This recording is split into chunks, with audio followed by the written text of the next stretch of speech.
This boy and girl are going to be well equipped when the time comes to take their places as worthy members of adult society. Aloha, y'all. This is Daniel Eisenman, the host of the Breaking Normal podcast, where my guests are all invited based on the frequency of synchronicity, all done in person, and all trailblazers in the breaking of all things normal. All right, y'all. Welcome back to the Breaking Normal podcast. I am here with sort of a Boulder, but definitely a local legend, Ryder Sarchett. You just got back from the Olympics. Mm-hmm. Congratulations. Welcome back. Thank you.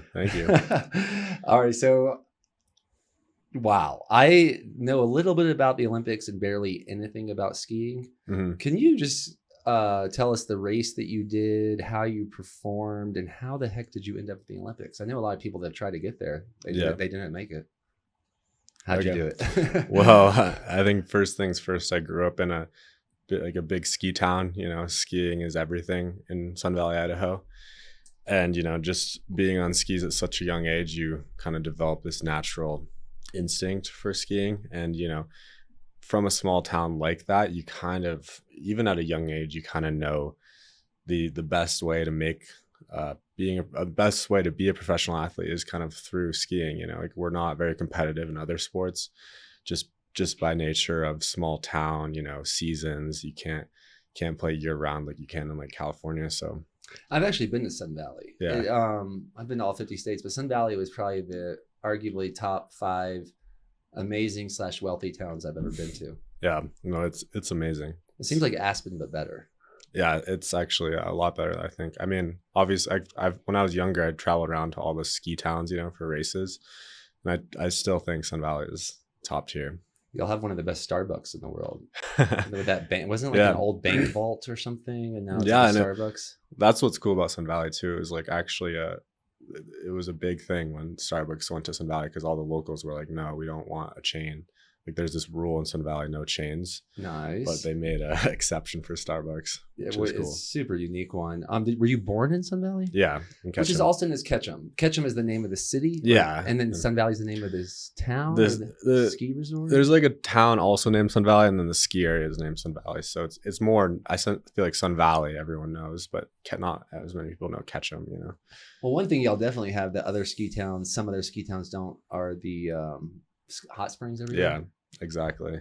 They're super nice. Right by my house, actually. Oh, yeah? It's sweet. I know. There's certain ones I don't even want to talk about publicly. Yeah. There's that many. Yeah, it's cool. It's really cool. I remember being I would walk to a hot springs every day almost when I lived in Ketchum for like a month in October. And it was me and a snake hanging out in the hot springs most of the time. No way. This That's little so water cool. snake. I looked it up. It made it sound like it wasn't venomous, but it was pretty intimidating. Nice. That's super cool. Were you born in a hospital there? Yeah. Okay. So then you grew up. When did you first start skiing? Like, did your parents like, this is going to be an Olympic skier when he's older? No, they weren't like that. But my dad was actually he was a great ski racer, and he was one of those guys who like, it was back in the day when, you know, life was cheaper. So he was able to be a carpenter and then ski like competitively and like around this like kind of Western US circuit. And until he was like 39. So right when I was born, that's when he retired. But like, was he 39 when you were born? Yeah. Okay. So, wow. He sounds kind of like Jesus, like walking on frozen water and a carpenter.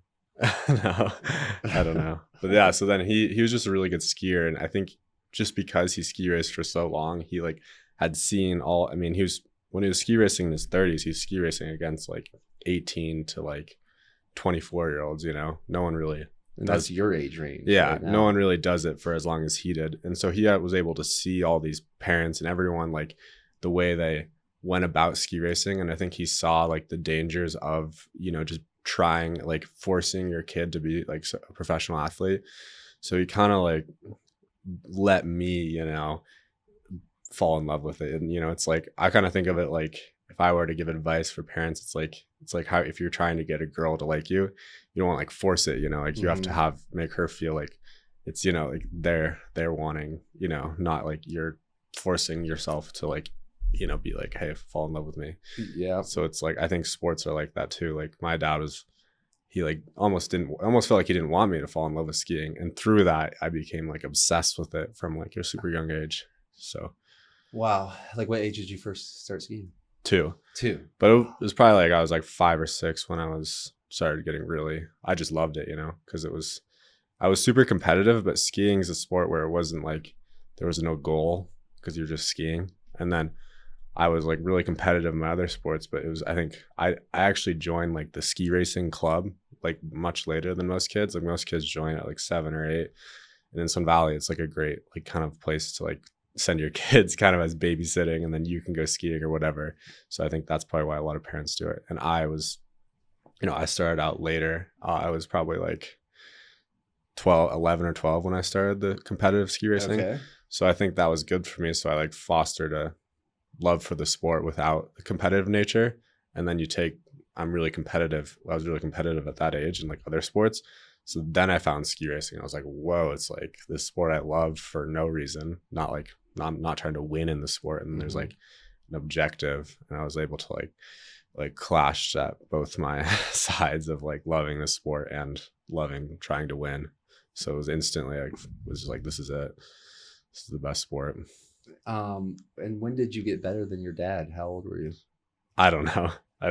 I mean, objectively probably like pretty like 17, but he's such a beautiful skier. So that's cool about skiing. Like, I don't think just because, I have the objective results, doesn't mean I'm a better skier than people who haven't, skied in the Olympics. You know what I mean? It's probably like surfing, Yeah. It's not like just because, there's different things everyone's really good at. And that's why I think it's cool. Yeah. It's not like tennis, for instance. I grew up Yeah. playing tennis with my dad. And like when I was 16, I beat him. Mhm. That was a big day. Yeah. That was a big day when I actually beat him. But it's not as clear and objective. Mhm. I'm imagining like were you racing your dad at one No, point? never. Okay. Never. Okay, cool. Do you have siblings? Yeah, I have a younger sister. Is she into this? Yeah, I mean, she's not as like competitive, but she loves skiing, and she grew up. Yeah, she still ski races now, and yeah. And did your dad try to go to the Olympics? Yeah, I mean, he definitely really was. He was close. I mean, he was close to. You could first have to like make. I guess to like make the Olympics, you have to kind of first make the U.S. ski team, and then from there, then you'll start these races called like World Cups. And like World Cups are just like everyone in the Olympics races World Cups. World Cups are actually like more competitive than the Olympics, because in like the Olympics, only 4 Austrians or Swiss guys are allowed to start. And like those are the best nations, right? But then in the World Cups, you have like 10 Austrians and 10 Swiss guys that you have to beat. So it's actually, Olympics is a little less of a deep field. I mean, still you have the best, but it's not as deep as a World Cup. So then you qualify to the Olympics through World Cups. And then there's usually like 11 World Cups a winter. Okay. And what's your dad's name? Jeff. Did he do the World Cups? No, he never made it there. I mean, he was like probably 3, there's like World Cups, Europa Cups, which is like the Cup of Europe, like step below.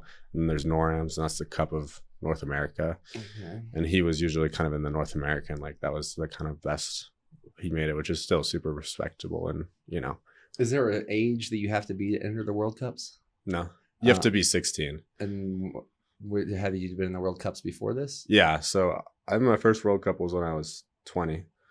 Okay.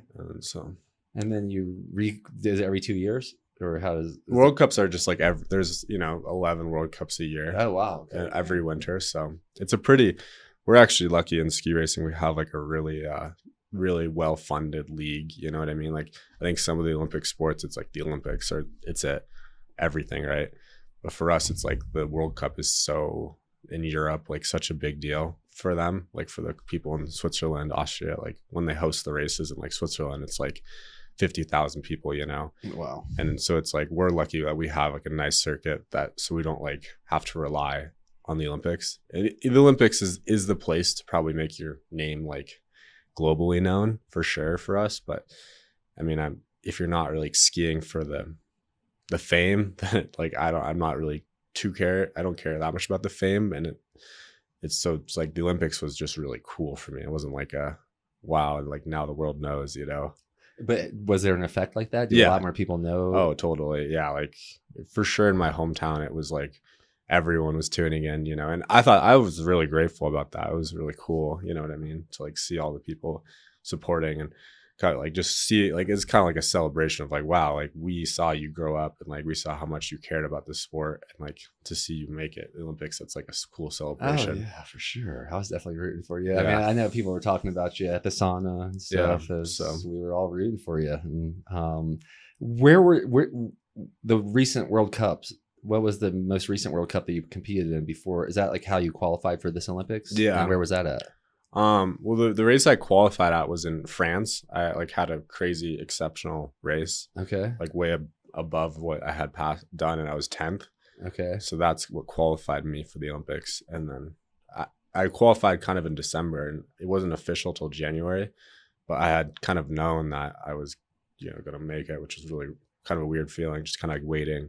And I was racing other World Cups during January, and I actually had a pretty challenging month of January. I mean, I only had like 2 races, but neither of them went well, so it was kind of like tough. But then I was able to be like, oh, I'm going to the Olympics, so I was able to like put some perspective on those 2 bad races. Wow. And right before we turned the camera on, you were saying this is your first podcast? Yeah. So maybe it doesn't sound like you're doing this for the fame, but it sounds like now that you're in the Olympics, these opportunities might start coming more. Oh yeah, for sure. No, I mean, I guess that is part of it. It's like a part of being an athlete. You kind of have to put your name out there, and that's part of how you make money and whatever. The business side of it. Well, thanks for breaking normal with me. How do you think we know each other? In what way? In life. Well, I feel like we kind of had the synchronicity of in Boulder, right? And I saw you before we met, because I really like going to the Eben Park. Okay, yeah. So I just saw you, and then you're talking about raw milk, and I was like, oh, I really want some raw milk, because I've been drinking raw milk in Idaho, and it's like so easy to get there. Since I was like 18, 19, I started drinking it. But then ever since I moved to Colorado, I was like, oh, this is an impossible task. But then you were talking about it, so then you told me that it was possible. So then, I remember that I was at the sauna, and you were talking about raw milk, and it was one of those things where I'm just like, when someone's talking about something that I can support them with, I typically try to chime in. Yeah. And I remember y'all were talking about raw milk, and I was like, y'all looking for raw milk? Yeah. And then I also, y'all looking for some bison testicles, looking for some bison organs. I had all kinds of things that you were possibly looking for, which was kind of intriguing to me. Were you in college at that point? Yeah, I think so. Yeah. Okay. It was interesting to me that and I learned about a little bit your skiing career, that you were from Sun Valley, you're a world-class skier, and that you're looking for raw milk while being in college. That's not a normal true combination. Yeah. I mean, I'm like working with a college kid right now, and he like drinks out of the tap. I don't know, like to me it seems like you are like trying to refine every part of your nutrition. Yeah. No, I mean, that's a big process. And like, I mean, for me, it's like, humbly, it's almost in the sense of like, when you're trying to like be the best in the world, like I mean, like, I'm honestly like, I'm a good skier, but it's like just it's so hard, you know what I mean? Like the margin for like the little things add up so much. So it's like, and skiing's a tough sport where it's kind of like the top 15, that's where you want to be. Like, you don't want to be like 25th, which is like, it's almost like the same skier, right? 25th and 10th. You know what I mean? So it's like any of these little things that will help. I mean, makes a big difference. And like for me, the health stuff is also just more about like, once I started focusing on it more and more, I've felt like just more harmony in my body. You know what I mean? Like I think you're just more relaxed, and you're just happier. Like I feel like my life flows more when I'm healthy. You know what I mean? Yeah, but where did I mean, it's kind of rare that you woke up to that idea so early, and I understand that the sport you're striving to be so good at skiing might have been a catalyst for it. But yeah, like you said, you started drinking raw milk when you were 18 or something. Yeah, I don't know. What was that, the original shift in your nutrition strategy? Or I don't know. I mean, I've always been just kind of a weird, like into just whatever weird stuff. And I think like this podcast, wasn't like, that's probably why I was able to succeed in ski racing in some sense. Like I wasn't like, I was the weird kid who's taking like a bunch of extra runs after training, when everyone else goes home, you know what I mean? And I'm like going and free skiing on the mountain, and like, it was like, whatever, it wasn't that big of a deal for me. And so when I was 18. I don't know. I probably saw like some YouTube video on raw milk, and I was like, oh, this is cool. Why not? You know what I mean? So what things have you done, like health wise or food wise or nutrition wise, that has moved the needle the most for your skiing performance?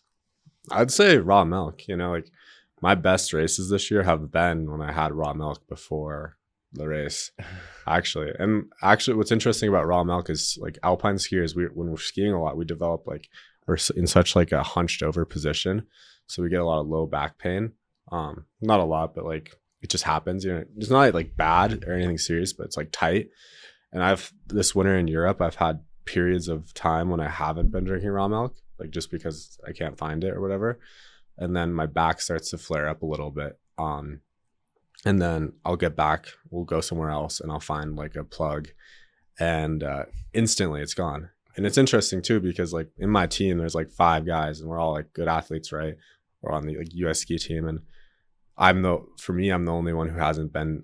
We have a PT who travels with us too, and I haven't been to the PT once this year. And they're in there like every day, you know. And I'd say the only thing really I'm doing differently is drinking raw milk, like a lot of raw milk. So I don't know. I mean, I know it has like growth factors and like I think it helps relax the nervous system. Maybe that's why. I don't know. I mean, I used to do a raw vegan diet with my brothers, and we were kind of doing that at one point for 7 months in a row. And then my youngest brother was getting towards the Olympic level of swimming. Yeah. And he thought he couldn't do this anymore. He was like getting weaker, and we were all getting a little skinnier and chubbier simultaneously, which was a sheer sign of decrease of testosterone. Yeah. And sure enough, I got my testosterone tested, and it was like 89. And that was probably your age. Yeah. And so they were going to give me testosterone replacement or something. And I was like, nah, I ate like a pound of salmon that night, and I like woke up a different man. Wow.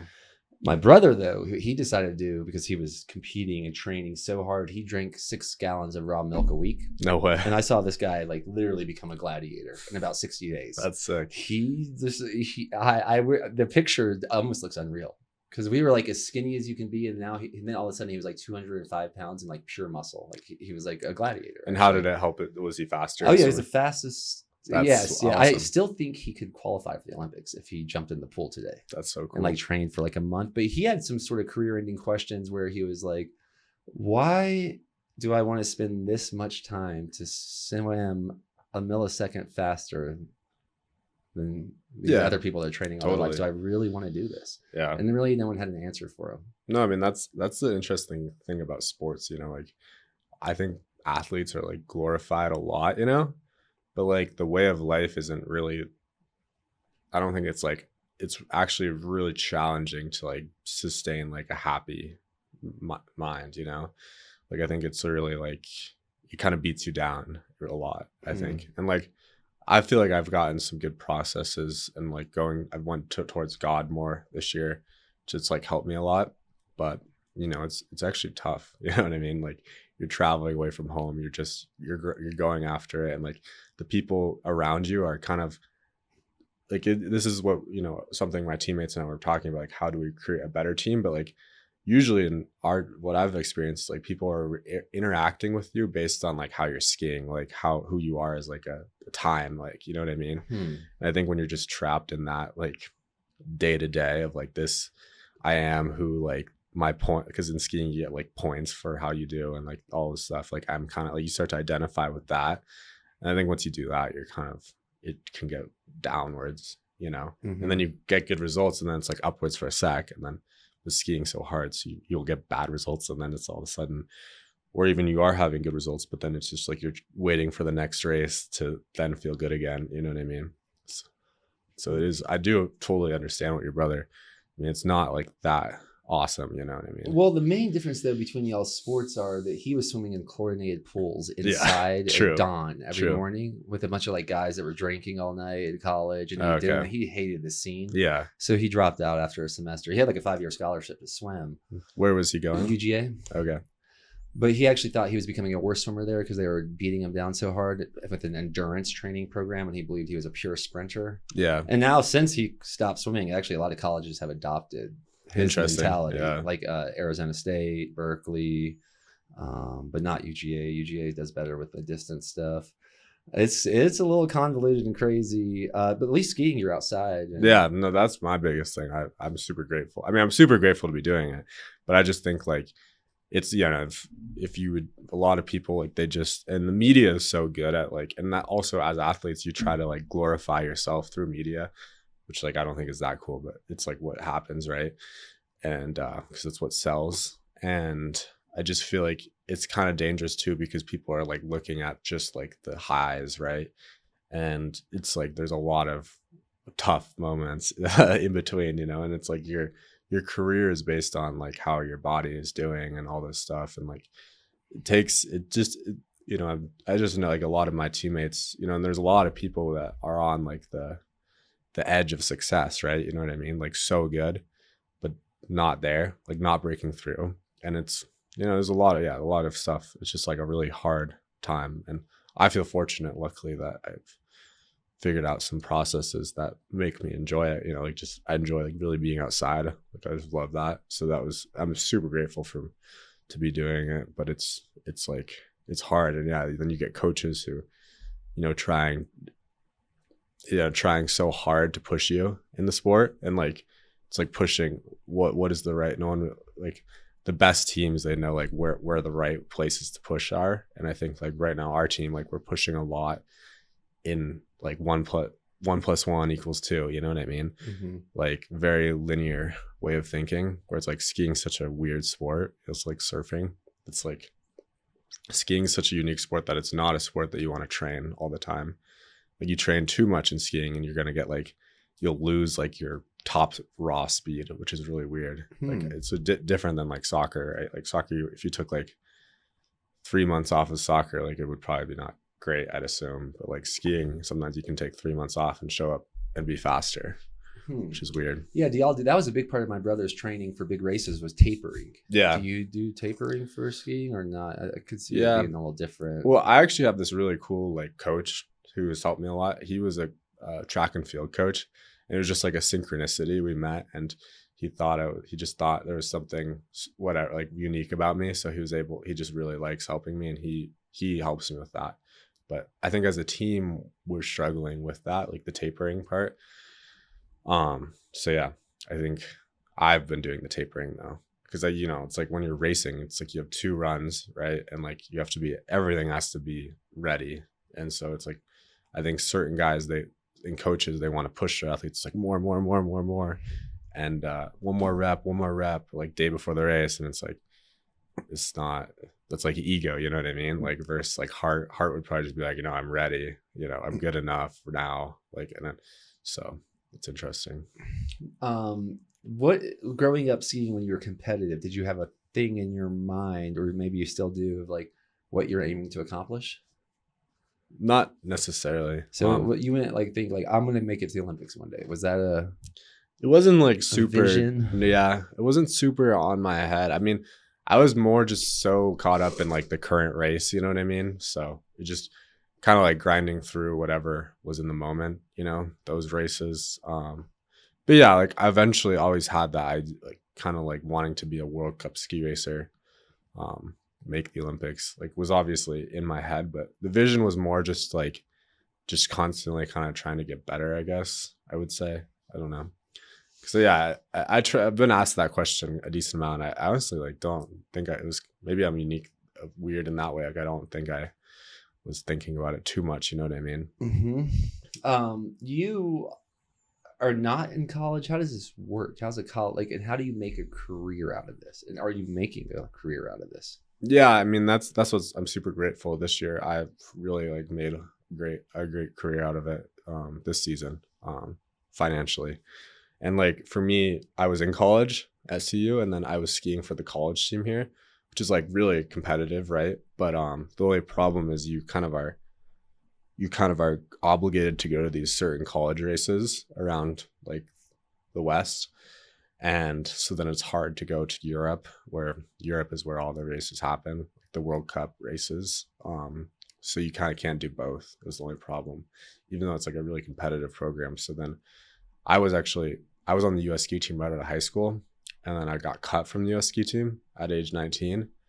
So I spent 2 years on it, and then I got cut, and then I went to CU, and then I remade the team at CU because I was like, I won the super big race. I was like the world junior champion that year. Mm-hmm. And then I remade the national team, and I had to make a decision of like, do I want to stay at CU or do I want to chase like my dream? And I was just kind of like, burn the bridges, or burn the boats, screw it. Like, this is my time. Like, I can go back to college, and I was really engaged with like the college experience and like the team aspect, but I feel like the school itself, as we were talking about in the car, like didn't really feel like it was engaging me. You know what I mean? Yeah, I was confessing to Ryder before the interview. We were talking about college and as a career path. And I was just explaining to you that how I'm typically more inspired by college dropouts than people that finish college.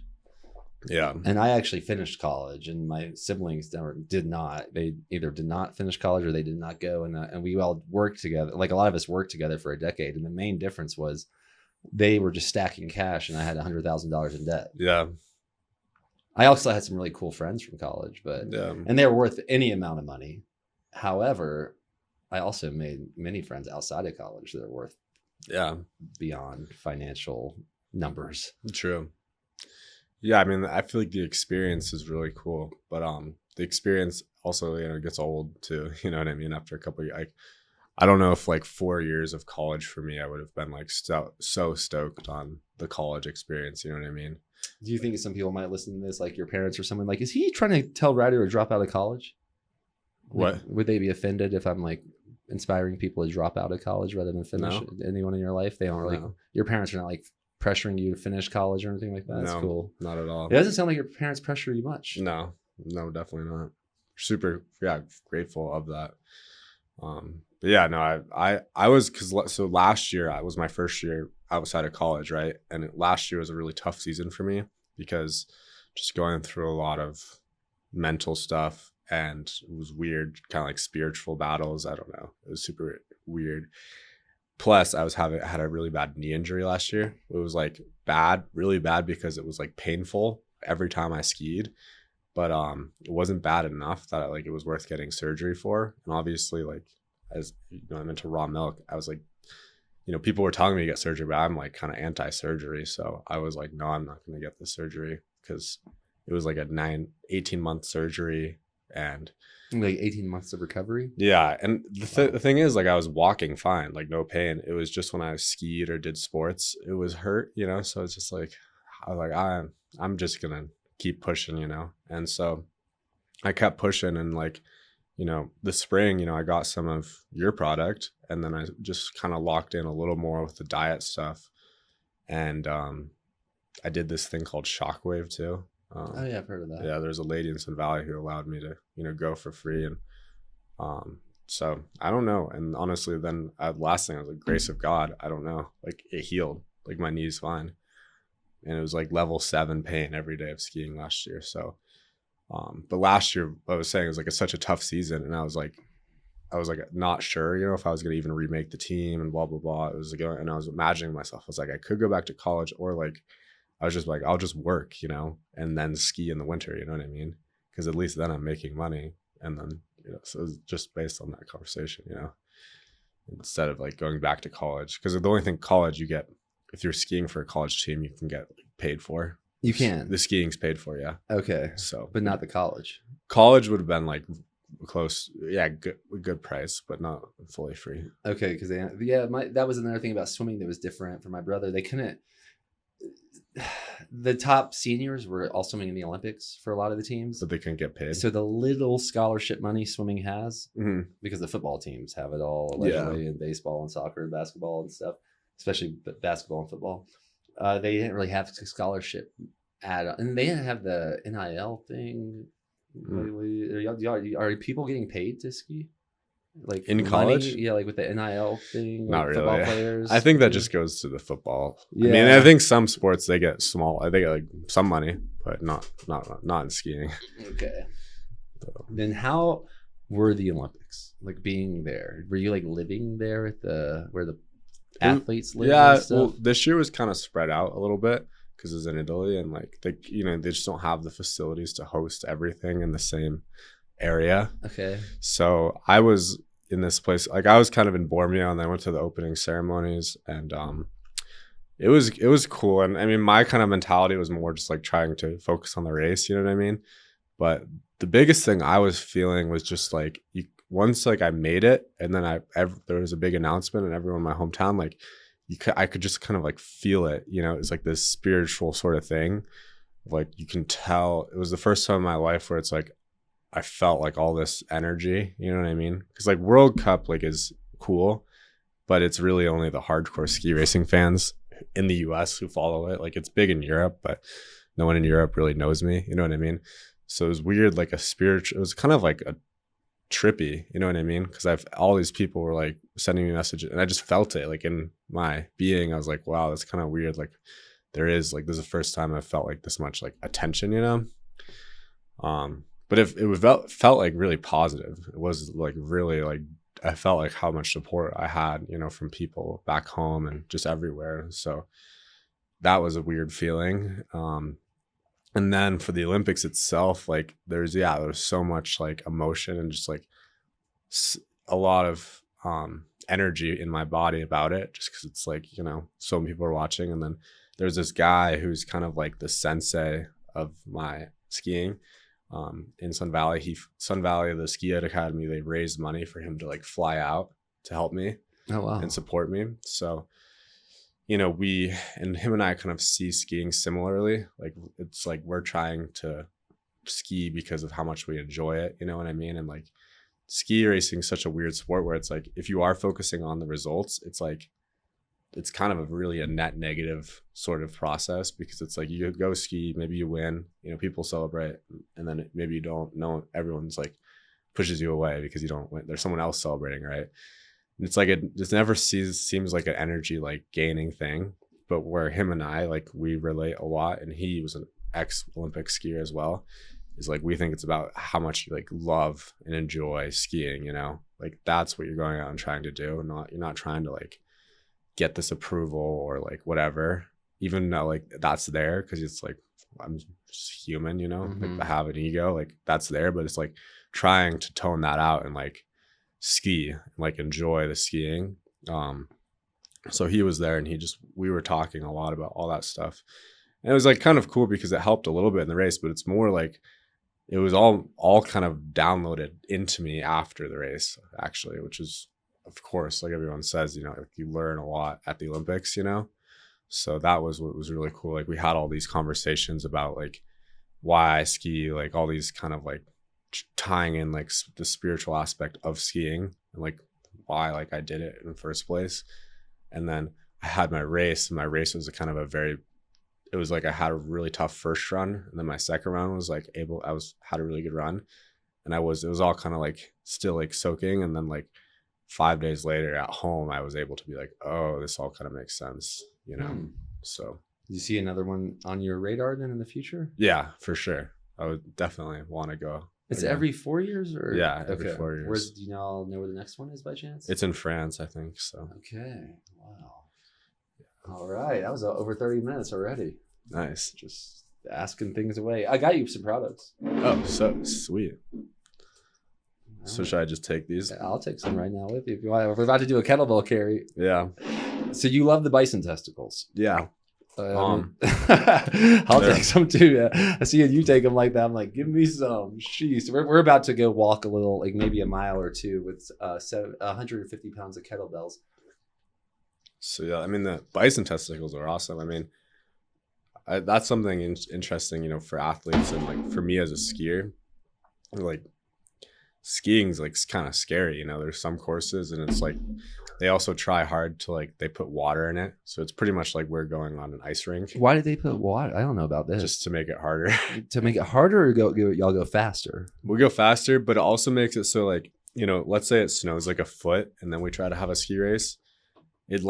It's gonna be like so unfair, because for the first guy that has like a fresh track, and then it just gets worse and worse and worse. Wow, that's a fascinating part of ski competition. I hadn't thought of much. So they ice it up, and but yeah, and some of these hills are like super tough, like super steep, like gnarly, like terrain, like rolls. So and then it's like on ice. So it's like, it's kind of scary, you know what I mean? A lot of people like are in the start, like, you got to go like ape shit. You got to go as hard as possible in like the World Cup, because like you're competing against the best in the world. And that part is like sketchy, right? But if I've noticed as I've gotten like more into health and like trying to increase my testosterone through like Primal Seed, through just eating more meat, you know, through raw milk, like it helps me overcome the fear. Because I think that probably makes sense, like scientifically, you know, like you're higher T, you're more willing to be like, all right, I know this is dangerous, but I'm going to do it.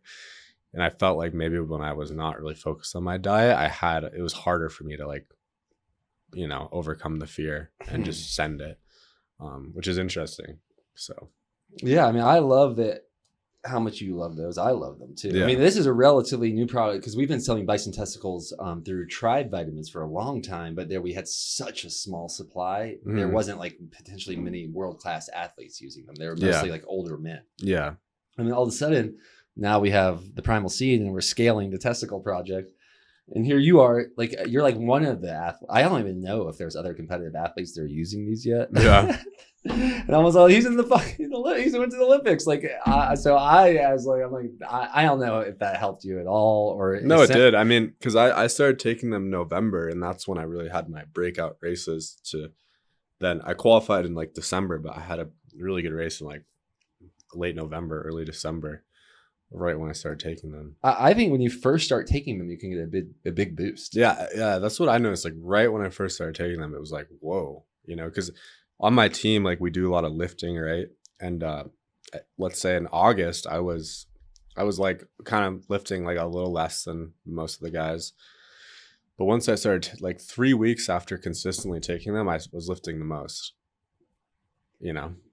And that's like, and in ski, I mean, the mental side of it is I think I would take the mental side of Primal Seed over the physical, because the mental side, you're more confident. And obviously, like for me, for skiing, you know, there's 60 guys in a World Cup, and like if you were to train with all those 60 guys, you know, it could be anyone's game. You know, the guy who's ranked 59th could beat the guy who's ranked first. You know, it's so weird, but race day, it kind of spreads everyone out, because it's like who can be like a dog and who can go for it, and you know, not have the fear. And like I also think having, maybe, I don't know, but like I feel like having higher T probably makes it so you're not like caring as much about like what other people are thinking. Maybe I agree with that. Yeah, I mean, yeah, this is the year to make men strong again. You joined us for the 100 Sundays when you were in town too. No, that was awesome. And like, what's the best way for skiers to work out? I mean, I like, once again, there you are breaking normal. You're as a skier, you're doing 100 pull-ups with us. Yeah. I doubt many of your other teammates were doing that. Some of them, yeah. I mean, I think as skiers, you know, we have really strict, a lot of guys like to keep it strict, but I don't think it's like, you just got to work out, you know, and do what you want to do on that day. And if you want to do 100 pull-ups, you should do 100 pull-ups. But some people would say, oh, you're putting like too much weight on your upper body or whatever. Oh, interesting. Too much. You don't want to be too bulky in the upper body. I don't think volume of pull-ups will make you bulky. No. Weighted pull-ups can help with that. Or like bench press or whatever. I don't know. I would imagine it's like all of your, like if, first of all, if I was training for the Olympics, I don't care what the race is, I would be taking about 20 of those a day. Yeah. Maybe more. And then second of all, for skiing, I imagine it's like on your knees and your ankles and your feet and your legs and hips and stuff, like all the joint and connective tissue. Yeah. No, I mean, it's interesting because skiing is not a researched enough sport, right? Like, so there's not like a one size fits all of like, what is the path? And a lot of people do, you know, standard like weightlifting, like, but squats, deadlifts, power cleans and stuff like that. I met this guy, you know, when I was 17 maybe, and he's very like unique, breaking normal guy as well. He kind of showed me a lot of unconventional methods, you know, of training, like, you know, more primal. Like he taught me like backflips and like cartwheel. We were doing like. Can you do a backflip? Yeah. Oh wow. Like that's a feat. Yeah, it's hard. It's also a mental thing. It's super. Yeah, that's why I love it, because it's scary. Yeah. I mean, I'm not like super good at them, so it's being still on like, the ground. Yeah, but it's still like scary because I'm not that good. And yes, he like kind of went like unconventional with me. This was also right after I tore my ACL meniscus. So it was like super cool because I felt like the way I was training before, it was like why I got injured. It wasn't like I had a pretty bad crash, but like I think nowadays, I mean, I don't know. Obviously, like, you can still get injured. Things can happen to anyone, but like I do feel now like much more balanced in my system. Like I still do weightlift more, like occasionally, but I do more like martial arts sort of stuff. Like I think that really translates well to skiing, like the fascia kind of moving, you know, like wearing barefoot shoes usually, like just stuff like that. I think is because it's like we were saying, like, I mean, I kind of see it like, you know, if everyone is doing this, you know, weightlifting and all this stuff, and if you're just following this like pattern of what everyone else is doing, like in some ways I'm like I'm maybe not good enough like to fully go through that normal route and like win, you know what I mean? Like I feel like I try to like be honest with myself, and like I know like I have to like go around the norm of like what this like convention, there's like conventional like, okay, just weightlift in the summer, you know, do your squats, do this. So it's like, but I felt like if you want to like win a World Cup, be the best in the world in skiing, like you kind of have to figure out like, okay, if I can learn to move my body in this way through like this sorts of training, like whether it's jujitsu or, you know, gymnastics or something, and like get skilled in that sort of movement, I feel like that can give you this edge in like how you make a turn. Because like skiing isn't like, it's more of a skill sport. It's not that like, it's not the strongest guy won't win, you know what I mean? It's more like the guy who knows how to like move his body well. I mean, there's for sure strong guys, but then there's also like super skinny guys, or not super, but like skinny guys who can win as well. So it's a weird sport that way. But what was the race that you competed in, so people know? What at the Olympics? Oh, the giant slalom. I mean, how fast are y'all going in that race? I don't know. It's not the fastest one. There's two others that are faster, but it's like, I don't know, like 60 miles per hour. What's maybe? the fastest you've ever gone on skis? I don't know. I mean, I've gone down the mountain like straight lines, and probably pretty fast. Is that approaching 70 or faster? Probably like, I think you can go to like a 90, 100 if you straight line, yeah, down like a steep mountain. And then when you crashed, you mentioned you crashed. Do you know how fast you were going? You crashed, or what happened with the crash? I was probably going 40. I don't know. I just like crashed. I hooked a tip, and I mean, like a lot of times people like high side in skiing, like they hook a tip, they're like unbalanced and they flip. A lot of times the people actually are fine, but that time I wasn't. I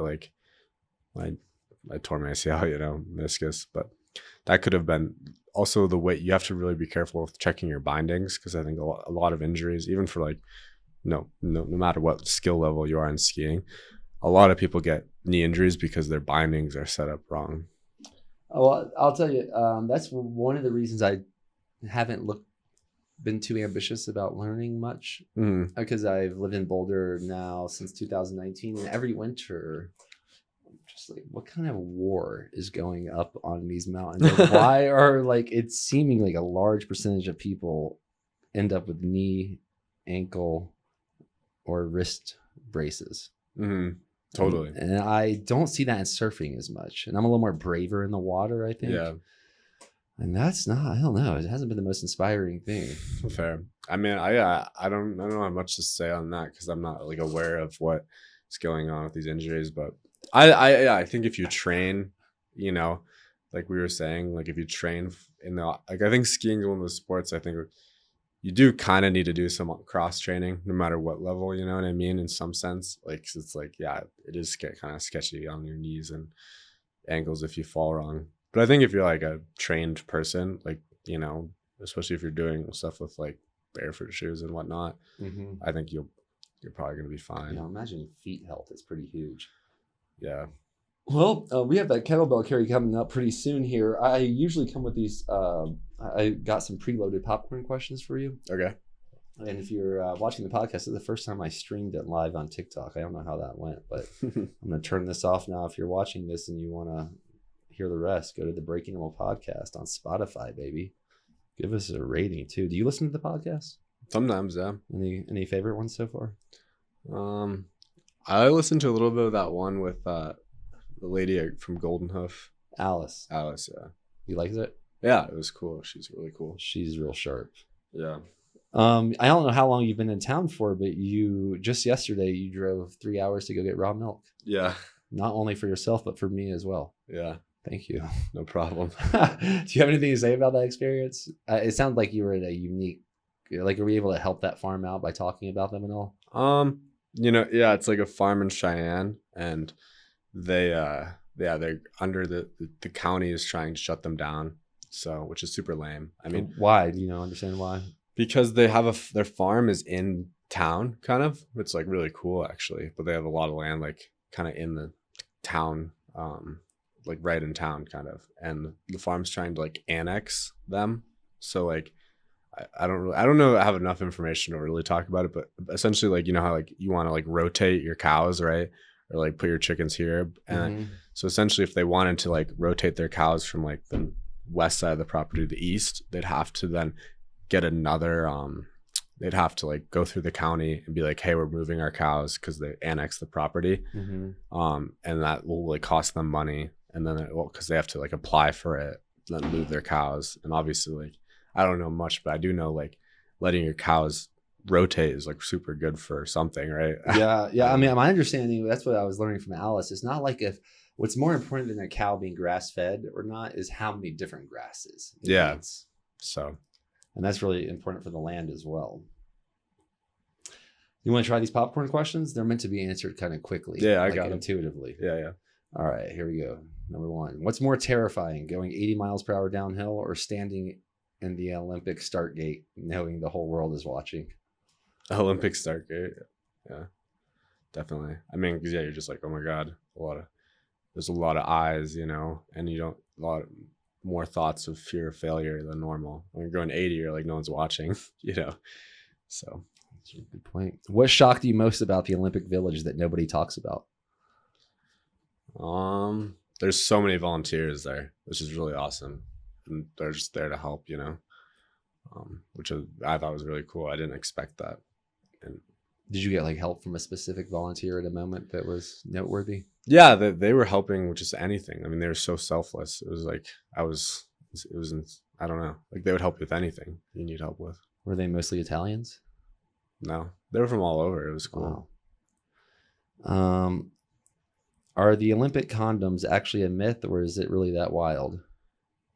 I think that's propaganda, like to promote like degenerate stuff. I think honestly, because I think it's like part of the there's people trying to promote like degenerate stuff in the world, and I feel like it's like, oh, if athletes are all fucking, then it's like we should all like the people Olympics like, but I think most people at the Olympics are pretty focused on the Olympics. I don't think they're wasting energy. I love that answer. There's been so many times like there's like news in the world going on. Yeah. Like even with the Denver, I'm not undermining the Aurora Venezuelan gang thing that was happening. I don't know much about it. But I had people that were like very concerned about me. Like living in Colorado. I'm like, well, Boulder's pretty chill. I don't think there's many Venezuelan gangs taking apartments here. But it's like amazing what you can, like the news does. Yeah, it's totally. amazing like how the news can twist a narrative. Totally. And yeah, I mean, maybe those 10,000 condoms were grabbed, but also people are just probably like free condoms, save it for later. But and they might do like breath work in them before, I also don't think, I think it's really, if you're a guy, I think it's important to retain your seed before a competition. Say that one more time. So I just want to make sure I understood what you said. No, I think I've found value to retain your seed before competition. So not ejaculating. Yeah. So I don't know. Do you have a strategy around that? How many days or something? There's like at least 4 or 5. I mean, I also don't jerk off, but I don't think, but like, yeah, if I'm having sex, like I'm not gonna whatever. I'm not gonna like retain it always, but but I think, yeah, before a competition, like 4 to 5 days, maybe. All right, see that. But then what happens if you have a wet dream and you're like, oh shit, I lost it? I don't know. I don't really, I when I first started NoFap, like I was like 16 when I quit jerking off. And I had some wet dreams then, but ever since then, I don't really have them as much. You just gotta like fight the demons in the dreams. You're saying that wet dreams are demonic? Yeah, I would say so. You would say so? Yeah. Wow. That's a whole nother podcast topic. All right, let me popcorn away. I mean, maybe I'll circle back to that, or we'll talk about that on the walk. Did you feel like you were representing the United States or representing sponsors? United States. I mean, because also in Olympics, you're not allowed to have sponsors. You're not. So yeah, I was happy to represent the U.S. Rasta. Is the Olympics really about the best athletes or the best funded athletes? It's about the best athletes. Yeah, I mean, the skiing is a cool sport that way. Like, there's a lot of really wealthy people who try to get their kids into skiing, and like it's maybe a easier pathway than track to be an Olympian. It is easier, but usually actually in the U.S. it's more like the middle class mountain town people who make it, and like they don't have like a lot of like these rich people. They can have like private teams from like such a young age, but actually it's not. It usually works the other way, like, you know what I mean? Awesome. How political is the Olympic Committee behind the scenes? I not from my experience, I'm not aware of them being very political. What does fear feel like in your body at top speed, and how do you override it? I would say fear for me more generates into thought. So I think when I'm fearful, I'm having a thought, I'm thinking, and I don't know. I kind of like the slogan, like it's like super corny, but like just do it. You know what I mean? Like just go, just keep making turns, keep going.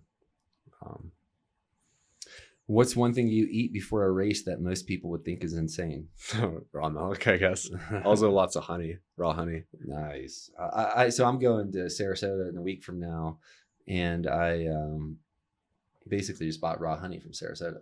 No way. It's getting delivered today. I think that's a new travel routine I'm toying with, to start microdosing on the raw honey from the area that I'm going to land in. Oh, no way. Yeah. Interesting. I think it's a cool one. Well, I'll try that too. Yeah. If we looked at your blood work, what would be off the charts?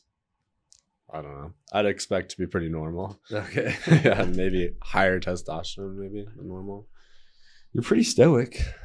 I don't know. Yeah, I don't know. I think you're pretty stoic. Okay. Do you think you're pretty stoic? I don't know. No, not really. No? I think I'm pretty chill, I guess. I don't know. But I would say this year, I actually, because I know in the past when I probably had lower testosterone, like we don't really have time to work out that much in the season, because we're just like conserving energy for skiing. So like in the past, I would get like a little bit of like chub, like kind of like the skinny fat you were talking about. Mm-hmm. But now I'm not. So I do think that is a sign of something hormonally. If someone's like eating clean and they're like maintaining body fat only in their belly, for instance, or like mostly in their belly. Do you want, before I ask the next question, do you want to talk about any of the other products you used? Or yeah, I mean the beef livers and bison liver is awesome. I mean, bison liver, that's for hormonal. I feel like I agree. I think helps a lot.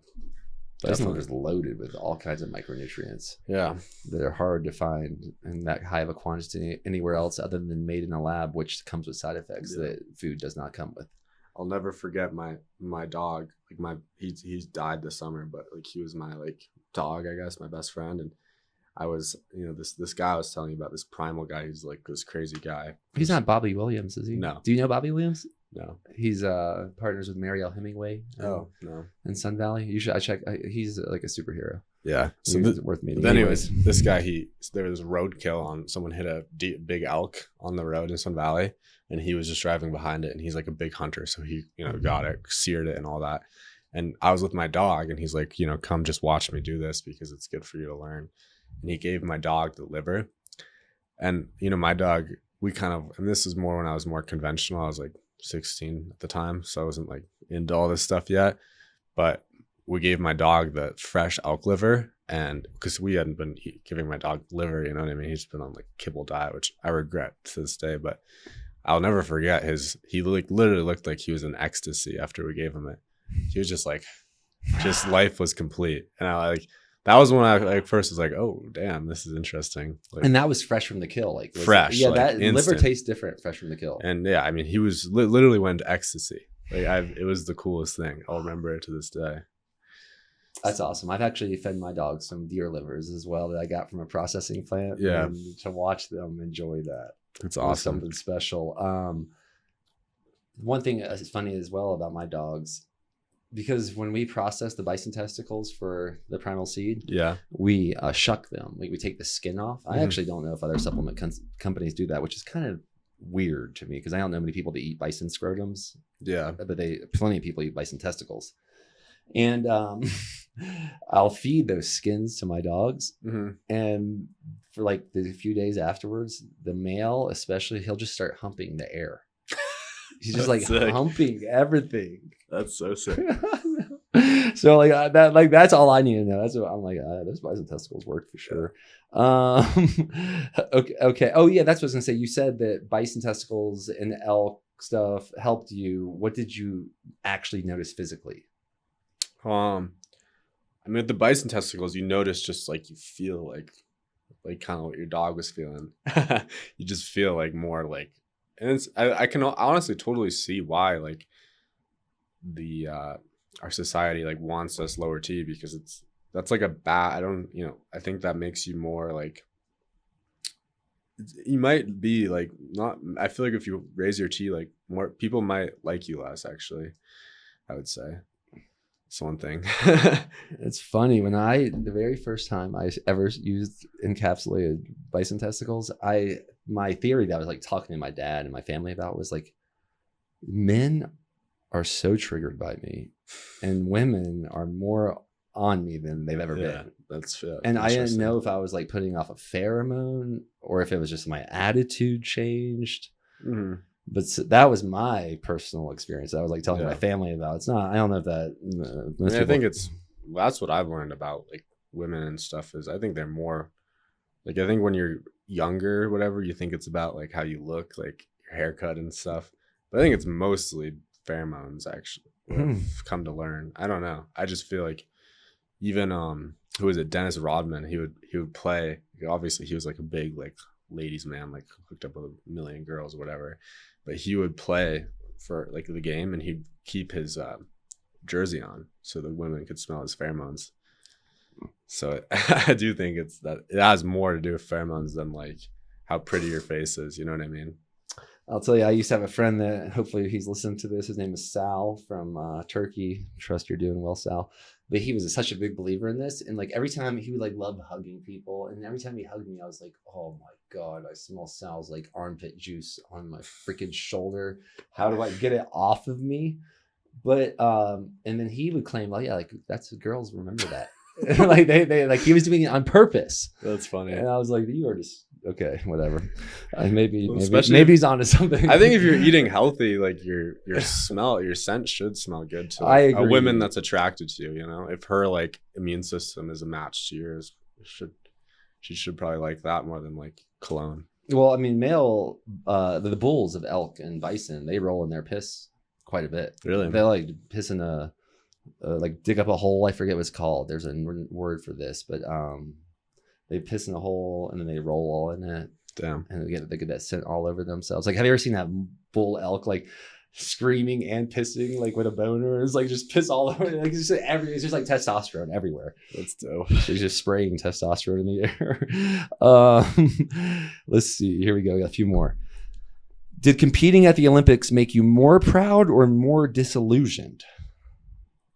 I mean, I think that's a hard one. I think like the ego creeps up on you in so many ways that totally more disillusioned, I would say, of like ego. Because I mean, it's so hard. I mean, but that's when I actually, right after the Olympics, I got home and I got super duper sick. And in hindsight, I'm actually thankful for that, because that like humbled me. You know what I mean? Because I was trying hard to try it, but it's like the ego is so good at tricking you. It's also good at keeping people not sick for performances, and then sometimes I feel like then it gets, the ego. Yeah, that's what I was kind of like. I got sick literally the day after the race when I was leaving, so I was like, probably my body was like no, and then just like everything. But it was weird. Did you have that little come down in Sun Valley? Or okay, in Sun Valley.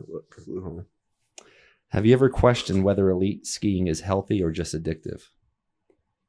like healthy biologically, like Mhm.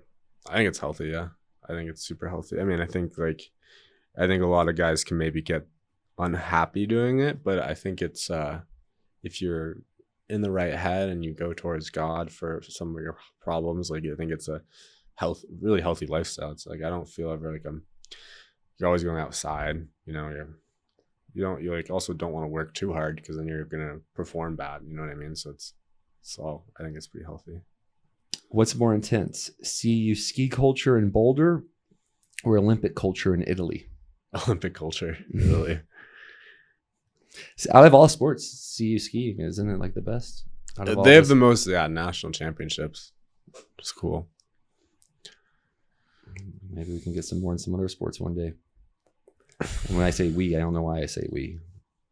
I guess because if they all get on bison testicles. I agree. Coach Prime, where you at, brother? He would be a good spokesman. Yeah, he would. If you could redesign the Olympics to make it truly about human excellence, what would you change? It's like, I don't know. I mean, I would say maybe allow a little bit more of people to go who are like ranked really well. Like, for example, there was some guys who are ranked like 16th in the world who didn't go, but it's because they're from like France or a top skiing nation.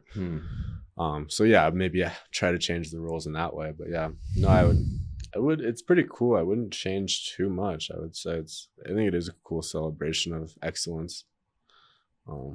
Yeah. Anything you want to make sure we talk about that we may have not? No, I don't know. I don't have much. If you have any other questions. Any questions for me? I'll ask, what do you think the reason Boulder has a good energy to it? Well, I imagine it has something to do with like, I imagine like when I think of Boulder originally, I think of underwater. And I think of like huge sea creatures swimming like through the Flatirons and such. That's cool. There's something there. There's also something to do with it being the very start of the Flatirons. Yeah. I mean, of the Rockies, of the Rocky Mountains. It's like this is where the plains meet the Rockies. True. So because of that, obviously people historically settled here at the Front Range for the clean, fresh, cold water. Yeah. And then where the animals were in the plains, mostly bison. I mean, I imagine Boulder was so freaking loaded with bison and elk. Yeah. Like right at the base of the Flatirons. And then the weather is epic here. The weather is so nice here. Yeah, I mean, I love it here. 300 plus days of year of sun is sort of the reputation. I think that has a huge reason. That's a huge, it's like chicken or egg. Like that definitely biases the culture here. Totally. Yeah. Super seasonal. It's got a college. Without the college here, this would be a very like whitewashed place. So the college helps a lot. The water, though, I mean, I see what I think the most important thing is the St. Vrain coming, from the Rocky Mountain National Park area, Boulder Creek coming through the Ned area, and then Clear Creek coming through the Golden area. That you've got water to support life. Yeah, all kinds of life. Sure. And weather that's so pleasant and seasonal. Yeah, you can grow food, you can hunt food. True. You get all the sunshine you need, all the water you need. And it's changing a lot now. Yeah, true. But I love Boulder. I think Boulder is one of the best places on earth. True. I would agree. For all I've traveled, Boulder is definitely up there. I mean, Sun Valley is like, people talk about Boulder being a bubble. I would say Sun Valley is such a bubble. It's such a bubble. It's actually like Sun Valley is like a vortex, like a spiritual. It's kind of like Sedona. Actually, I think. And also like where there's you're saying like where there's lots of hot springs. It's just like the earth kind of bubbling up this energy. People were just thriving. Yeah. Well before there were ever fences or anything, people were thriving in the Sun Valley area. Totally. Same with here. Yeah. Sedona cool too. It's a sweet place. Yeah, Sedona's crazy. I also think Boulder creates because of the landscape, it cultivates more resilience out of people because of how long the days are in the summer and how good weather we get, and then all the crazy terrain. Obviously, it's going to be a very fit town, and this is probably currently one of the fittest towns I know of. True. Yeah, that's awesome. Maybe the most fit, possibly, when it comes to like running, biking, climbing. Yeah, that's really cool. You can feel it, I think, in the air. Yeah. Now, though, I'm a little concerned about the air with the weather experiments, with the Front Range trapping, and because of Denver. True. Yeah. I'm definitely concerned of the water, the tap water here. Oh, yeah. I don't drink tap water much. I drink coffee or beer, but I usually think it's filtered, and I usually go to the springs. I like that there's springs nearby here. When I was living in Encinitas, San Diego, I actually think that's one of the greatest places on earth too. But there's really no clean water anywhere. There's one aquifer in Carlsbad, and that's a little concerning. Like if some crazy shit happened, people, unless you have like some sort of filter or stuff, I don't know what people. I don't actually know if people understand where water comes from. Most people. So Southern California is a little concerning in that sense of how little clean water there is. True. Especially on the coast. Sweet. Yes, sir. Well, we're going to go walk the kettlebells around the sauna, Ember and Ice. Sauna is open right now, isn't it? 3 p.m. 3 p.m. on Fridays? Friday, 11 a.m. I might hit the sauna afterwards. Thank you for breaking normal. How do people follow you, or if someone wants to like contact you? Is that allowed? Instagram, yeah. And Ryder Sarchett? Yeah. We'll put the link there. Yeah. Or email. Yeah. You're definitely a breaking normal guy. It's great to know you. I'm happy that I heard you talking about raw milk at the sauna that day. Yeah. How long ago was that? About a year? Yeah, probably about a year. Because we've done quite a bit since then. Yeah, definitely. So yeah, I mean, raw milk is pretty awesome. And all the diet stuff that you're promoting. That could be like the title. Raw milk is pretty awesome. Olympian Ryder Sarchett. That could be the title. All right, y'all, keep breaking normal. Let us know what you think about the episode or not. You can just keep it a secret and we'll just guess. Thank you, Trent. Look at that. We got another side hustler over here. This guy. I think we all do a lot of hustling here in Boulder, but Trent is one of the owners of Ember and Ice. So if you're looking for me, you can probably find me there, especially when it's sunny or snowy. Keep breaking normal, y'all. Peace. Yeah.